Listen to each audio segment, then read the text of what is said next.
Hola, bienvenidos a esta masterclass titulada El problema de medir el delito con datos de denuncia y cómo evitarlo, ¿no? Yo soy Fran Casas, soy magíster y candidato a doctor en Ciencia Política y Gobierno, y soy docente, pero también consultor en temas de políticas de seguridad ciudadana, crimen organizado y metodologías de la investigación. El tema que quiero trabajar hoy día, bueno, parte de un hecho de la realidad, ¿no? Que es muchas veces en los medios de comunicación, muchas autoridades públicas e incluso también algunos analistas de seguridad, ¿no? Utilizan el dato de la denuncia, ya sea se denuncia policial o que provenga de otra institución pública, ¿no? Para evaluar, ¿no? Si las políticas de seguridad ciudadana han tenido éxito o no, ¿sí? Entonces, muchas veces nos dicen, que se redujo, por ejemplo, la denuncia por extorsión, entonces eso significaría pues que hay un relativo éxito, ¿no? O si se incrementó la denuncia por extorsión, entonces eso conllevaría más bien a un retroceso, a una gravedad, una crisis de la seguridad, ¿no? Y eso no necesariamente es tan cierto, ¿no? Entonces sobre eso quiero tratar hoy día, ¿no? Y para eso inicio con una reflexión, una pregunta que nos invita a la reflexión, ¿no? Es, si mañana las denuncias policiales en relación con algún tipo de hecho delictivo bajan en un 20%, ¿eso significaría que el delito realmente se redujo? O sea, que estamos ganándole a la criminalidad. Y eso no necesariamente es así, ¿no? Pero para entender, ¿no? Hay que cuestionar en realidad la premisa en donde se sostiene esta idea, ¿no? Y esta premisa tiene que ver principalmente con una creencia, ¿no? Una creencia que todas las víctimas, ¿no? De algún hecho delictivo tienden a gestionar su denuncia, ¿no? Si eso fuese así, bueno, por lo tanto, la reducción de la cifra de denuncia delictiva podría ser un indicador de éxito en la seguridad ciudadana, ¿no? Pero sabemos que eso no necesariamente ocurre así, ¿no? Esto, además de conllevar a un error de interpretación sobre la situación de la criminalidad, también puede generar efectos mucho más perversos, ¿no? Por ejemplo, que se pueda dirigir la política de seguridad ciudadana a que las instituciones del Estado eviten registrar la denuncia, ¿no? Que lo oculten, que no lo registren simplemente, ¿no? Entonces, este problema o esta premisa problemática en realidad pues deja de lado o omite que existe evidencia criminológica que nos da cuenta de que no necesariamente más denuncias es sinónimo de más delincuencia y, digamos, por autonomacia, pues que menos denuncias no necesariamente significa menos delincuencia, ¿no? Tenemos que partir de la realidad, ¿no? ¿Y qué nos dice la realidad, por lo menos en el Perú? De que existe una brecha entre la denuncia o el registro de la denuncia y el universo de la victimización delictiva, ¿no? Partamos de lo primero, ¿no? ¿Qué es la denuncia, no? Básicamente la denuncia es una acción, una manifestación que realiza una persona ante alguna institución pública, ya sea administrativa o de las fuerzas del orden, ¿no? Sobre la situación de un hecho que considera un delictivo, una afectación delictiva, ¿no? Entonces, es la acción humana, ¿no? No es necesariamente una situación, sino es la acción. Depende de la voluntad, del interés de la persona, ¿no? ¿Y qué nos reflejan los datos, ¿no? Por lo menos registrados por el Instituto Nacional de Estadística e Informática del Perú, ¿no?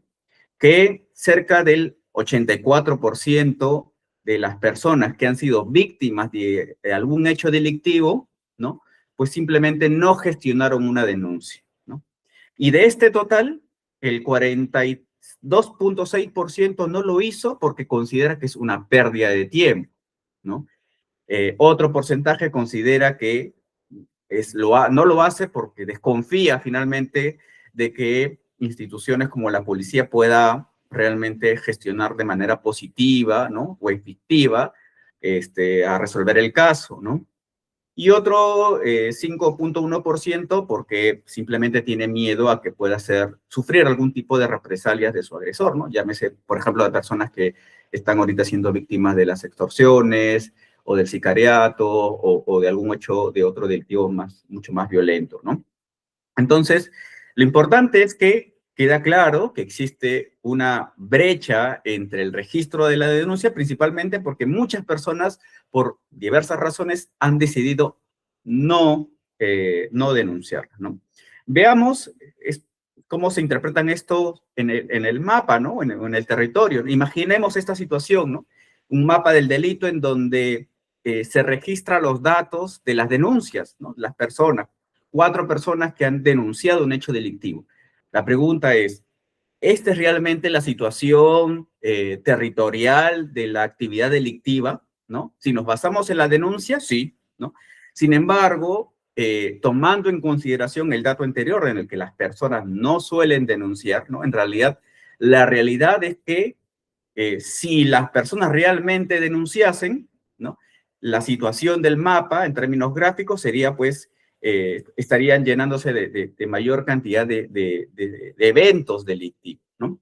Por lo tanto, ya gráficamente nos permite observar de que la realidad, pues, o el universo delictivo es diferente, ¿no? A el registro de la denuncia, lo que evidencia también una brecha entre ese dato. Por lo tanto, el dato de la denuncia no necesariamente nos permite visibilizar con claridad la situación real del universo de hechos criminales. Y eso pues conlleva algunos efectos que a su vez generan algunos riesgos, ¿no? Imaginémonos que del 100% pues del universo de víctimas del delito, en realidad, ¿no? Eso no ocurre, no sabemos porque el 83.9% de las personas no denuncian y sí lo hacen el 16.1%, ¿no? ¿Y qué es lo que hace el Estado cuando nos concentramos solamente en el dato de la denuncia, ¿no? Pues que se van a concentrar simplemente en ese dato y sobre ese dato se van a realizar acciones de política pública. Y todo lo demás simplemente queda oculto, guardado, sin acción del Estado. Y eso, por supuesto, que va a generar una serie de riesgos, ¿no? ¿Cuáles son esos riesgos? Incentivar, ¿no? Promocionar, promover que las instituciones públicas eviten registrar una denuncia, ¿no? ¿De qué manera? Por ejemplo, desinformando al ciudadano. Creo que cualquier persona ha podido conocer, ¿no? De que muchas veces cuando ciertas personas que han sido víctimas de un delito se acercan a una comisaría o algún centro de donde se registran estas denuncias, pues les dicen, no, acá no tienes que denunciarlo, tienes que irte a otro lado. No es como que de alguna manera trataran de evitar que gestione esa denuncia, ¿no? O muchas veces se acepta la denuncia, pero se oculta el registro de la denuncia. Bueno, eso ocurría incluso, sobre todo en los años anteriores, ¿no? Ahora con la digitalización de la denuncia, ya eso se ha reducido, ¿no? Aún así, el sistema tiene algunas trampitas que permiten que se autogestione de alguna manera particular el dato inicial del primer registro de la denuncia. O por otro lado, ¿no? Otro que también es riesgoso, ¿no? Que se sanciona al responsable, ¿no? Que admitió la denuncia, ¿no? Entonces, esta persona un buen funcionario público que aceptó la denuncia, lo registró, lo estaba gestionando y luego su jefe le dice que ha hecho un mal trabajo porque ahora van a suponer de que en su jurisdicción pues no se ha hecho un buen trabajo, que se incrementó la denuncia delictiva y por lo tanto van a ser proclive de críticas y se le sanciona a esa persona directamente.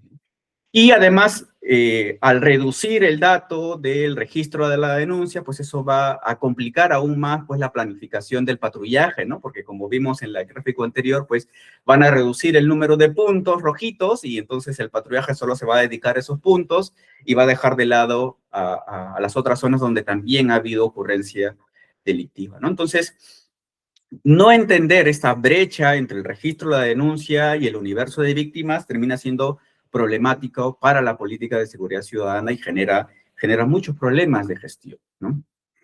Eso no quiere decir necesariamente que el registro del dato de la denuncia sea un dato obsoleto, que no sirve para nada. Por supuesto que sirve para muchas cosas, ¿no? Además de manifestar una intención de afectación para que la administración de justicia resuelva el caso, ¿no? en realidad puede ser utilizada, por ejemplo, como un indicador de gestión. Claro, no un indicador de resultados, pero sí un indicador de gestión. Por ejemplo, la denuncia puede significar una expresión de confianza ciudadana en la respuesta estatal, ¿no? Mayor crecimiento de la denuncia significaría que, más allá de que el ciudadano se vio afectado, pues cree en sus instituciones para que ésta pueda resolverla, canalizarla y atenderla, ¿no? El dato de la denuncia también puede significar el éxito de una campaña de promoción de la denuncia, ¿no? Principalmente de acceso al ciudadano al sistema de atención. Por ejemplo, en los últimos 4 años, el Ministerio del Interior ha promocionado la denuncia en casos de extorsión, ¿no? Ya sea en sus diferentes modalidades, ¿no? El gota a gota u otro. Y eso ha hecho, que, entre otros casos, que se incrementa la denuncia, ¿no? Que se incrementa el número de la denuncia. Entonces, si pudiéramos asociar esa promoción, ¿no? Esa propaganda que ha hecho el Estado para que el ciudadano denuncie, ¿no? Entonces, sí puede ser considerado como un indicador de gestión. O también puede ser considerado como una cifra, ¿no? No como un indicador, pero sí una cifra para un indicador mayor relacionado con la capacidad estatal administrativa, ¿no? De resolución de casos, ¿no? Entre el dato de denuncia, la carpeta de investigación, la resolución judicial, ¿no? Entonces, si pudiéramos ver si cada hecho, cada denuncia efectiva, ¿no? Que llegó a convertirse luego en una carpeta fiscal, ¿no? Y pasó realmente a ser judicializado y sentenciado y condenado por un juez, ¿no? Entonces, sí pudiéramos utilizarlo como un dato relevante. Entonces, por supuesto, pueden haber mayor utilidad, ¿no? Lo importante es sí saber identificar para qué sirve y el objetivo de un dato de la denuncia, pero no necesariamente nos va a servir para evaluar los resultados en materia de políticas de seguridad ciudadana, ¿no? Que si bien la denuncia no necesariamente es útil para evaluar la evolución del delito o el éxito de la política de seguridad ciudadana, hay otros que sí lo son. Uno de ellos es el dato de victimización delictiva, ¿no? ¿Por qué nos interesa el dato de victimización delictiva? Principalmente porque es un dato cuyo objetivo es medir la experiencia directa de las personas que han sufrido un hecho delictivo muy concreto, muy puntual, o varios hechos delictivos a la vez, en un determinado tiempo, ¿no? Este dato no proviene de un registro administrativo, no es que una persona va a una comisaría o a otro lugar a expresarlo, sino que más bien se desarrolla a partir de un trabajo de recolección de información en todo el país a través de encuestas de victimización, ¿no? Bueno, no es un censo, es una encuesta. Y tiene una utilidad de política pública clara, ¿no? En el Perú, por ejemplo, se han realizado este tipo de encuestas y se han ido mejorando cada cierto tiempo, ¿no? A través del Instituto Nacional de Estadística e Informática desde el año 2010. Entonces, eso nos permite hacer comparaciones históricas y conocer si realmente en un determinado tiempo se redujo en tanto porcentaje la victimización, o sea, el número de víctimas, ¿no? O la tasa de las víctimas por 100.000 habitantes, o si más bien creció, ¿no? Entonces, sí nos permite identificar patrones de comportamiento, cruzarlas con otro tipo de contextos, otro tipo de datos que nos ayuden a determinar por qué subió, por qué bajó, además de la propia política pública, ¿no? Y además, estas encuestas, digamos, cuentan con información inferencial a nivel departamental y de algunas ciudades importantes del país, ¿no? Entonces podemos utilizarlo, acotarlo no solamente a nivel global, nacional, sino también con algunos departamentos, ¿no? Por supuesto, como toda herramienta, siempre tiene sus propias limitaciones metodológicas, ¿no? Uno, que no hay cifras históricas a nivel distrital, ¿no? Entonces, se registran datos de manera aleatoria en ciertos distritos, algunos distritos son más bien se les fusiona para poder dar una cifra mucho mayor, pero eso no necesariamente es útil. Entonces, no necesariamente todos los distritos cuentan, o todas las municipalidades o gobiernos locales cuentan con información a nivel de detalle e histórica de su jurisdicción en materia de victimización delictiva, ¿no? Entre otras cosas, no lo hacen porque el costo también es mucho más elevado, ¿no? Y en realidad, gestionar este tipo de encuestas tiene un costo, implica una inversión, ¿no? no siempre lo puedes hacer con tu propio personal de campo, tienes que tener personal de campo especializado en registrar esos datos. Por eso que en el Perú lo realiza el INEI, ¿no? Desde luego hay que hacer ese esfuerzo para poder contar con información específica, ¿no? Y sí, una limitación metodológica es que este tipo de encuestas, por lo menos para el caso peruano, no es útil y práctico para medir algunos delitos que son más bien ilusivos, ¿no? Como la trata de personas, como la corrupción, o incluso como las extorsiones, aun cuando el dato a veces es registrado, ¿no? Entonces no nos sirven, ¿por qué? Porque las personas, pues, abiertamente no expresan a un ciudadano X o un encuestador de que está siendo extorsionado, ¿no? No así, no es tan simple, no es tan sencillo, ¿no? Sí, nos sirve mucho para, sobre todo para las víctimas de delitos patrimoniales, ¿no? Entonces, si queremos medir la inseguridad, las políticas de seguridad, cómo evoluciona, pues uno de los datos clave, y hay que dirigirnos a ello, es al dato de victimización delictiva, ¿no? Y otro dato que queda en el tintero, y lo hemos hablado hace unos segundos, es el dato de la extorsión, ¿no? ¿Cómo medimos la extorsión? Digamos, para evitar seguir midiéndole con los datos de las denuncias, ¿no? Que no es un dato idóneo para evaluar la evolución de la extorsión en el Perú, ¿no? Bueno, una de las formas de poder medirlo, que es una de las formas, es a través del uso del dato de homicidio, ¿no? Asociado con la extorsión, que es un dato que sí lo provee los informes de homicidios que produjo el Comité Estadístico Interinstitucional, ¿no? Liderado, conducido por el INEI, pero con participación de distintas instituciones públicas. ¿Por qué? Porque es riguroso, sigue la metodología definida a nivel internacional del Protocolo de Bogotá, ¿no? Porque su intención o su propósito es acercarse a lo más realista y minucioso posible en la contabilidad uno por uno del cuerpo, digamos, es asesinado o muerto. Entonces es un dato que sí nos permite, ¿no? A diferencia de los datos de el CIDPOL, de la policía, que simplemente es un dato de presunción, digamos, ¿no? De homicidio, digamos, una denuncia por homicidio. Por otro lado, el dato del SINADEF, ¿no? Que, digamos, tiene otra metodología, ¿no?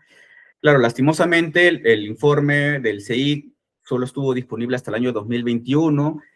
El mes pasado divulgaron algunas cifras actualizadas al año 2025, pero solamente lanzaron cifras muy concretas, no el informe que nos permite apreciar las fuentes o las causas de dichos homicidios, ¿no? Pero, digamos, es una manera de poder apreciar, ¿no? Cómo se encuentra el síntoma de la extorsión.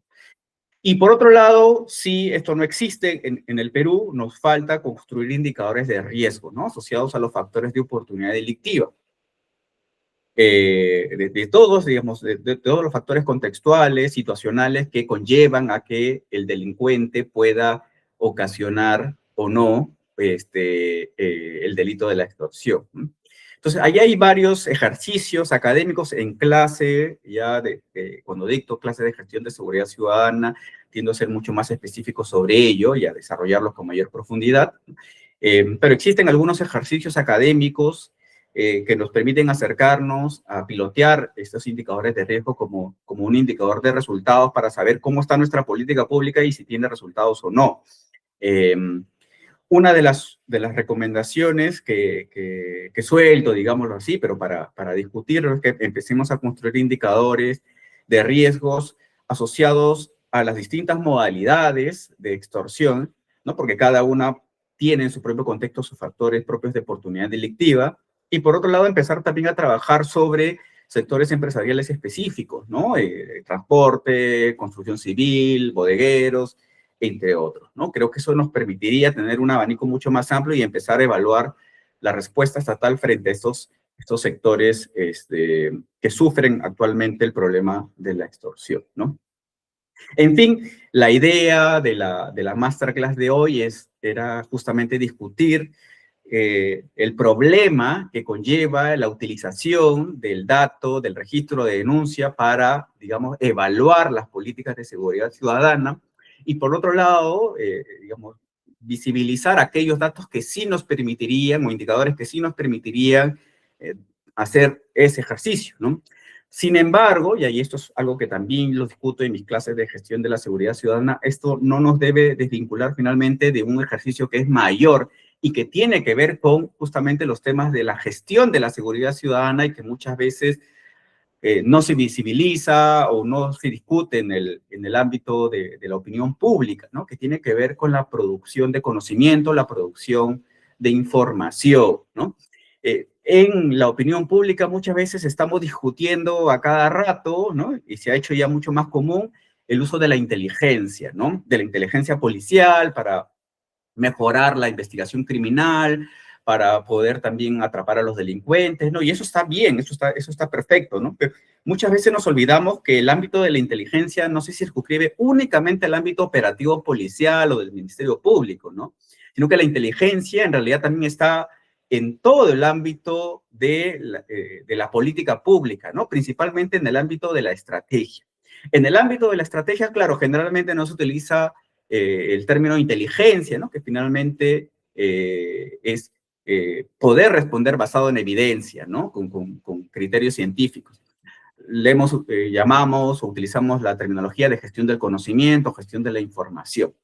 Y esto es muy importante porque finalmente una institución, ¿no? Que tiene que trazar las líneas maestras de una política tan importante como la política de seguridad o contra el crimen organizado, que no se sustente o no se basado en evidencia, pues termina siendo muy crítico, ¿no? Y aquí es muy importante tomar en consideración que esto no es una cosa menor, no es simplemente con transferir dinero a una encuestadora o al INEI para que te produzcan maravillosamente el dato, o que tú, digamos, puedas ir a una empresa de tecnología y que automáticamente te dé todo el dato, ¿no? O que le preguntes a la inteligencia artificial cómo resolver el problema de la extorsión, sino que hay que, digamos, trabajar sobre la lógica de procesos, ¿no? Que implican, cuando menos 4 procesos, ¿no? El proceso de recopilación de datos, el de administración e integración de la base de datos, el de análisis de información y el uso de la información correcta, ¿no? Cada uno conlleva un universo de tópicos que es necesario que desde la gestión pública se pueda desarrollar, se pueda trabajar, ¿no? Y que implica de manera transversal, pues, el uso de la tecnología, por supuesto, es clave, ¿no? Pero incluso más importante que la tecnología es poder contar con equipos técnicos o personas preparadas para cada uno de los diferentes tópicos de la cadena de producción de conocimiento dentro de la administración pública para la gestión de la seguridad ciudadana, ¿no?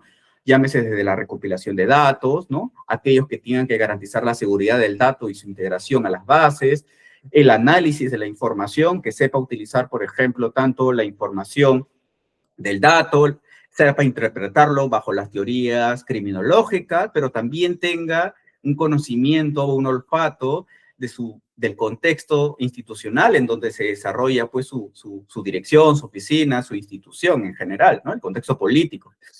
Y, por supuesto, la manera en cómo ese dato tiene que ser transformado para que el ciudadano o cualquier persona no experta pueda entender esa reforma que quiere plantear o esa nueva política que quiere establecer, o incluso comunicar que sí ha tenido éxito en algún aspecto del problema que está buscando resolver, ¿no? Entonces, todo ese sistema finalmente es tan relevante y a veces tan poco discutible, pero clave al momento de realizar la gestión de la seguridad ciudadana. Pues bien, nos vamos a quedar hasta aquí y les agradezco por su atención. Si te gustó este video, compártelo con tus colegas y si quieres conocer más y estar más atento a todas las masterclass que estoy compartiendo, suscríbete a mi cuenta de YouTube. Nos vemos.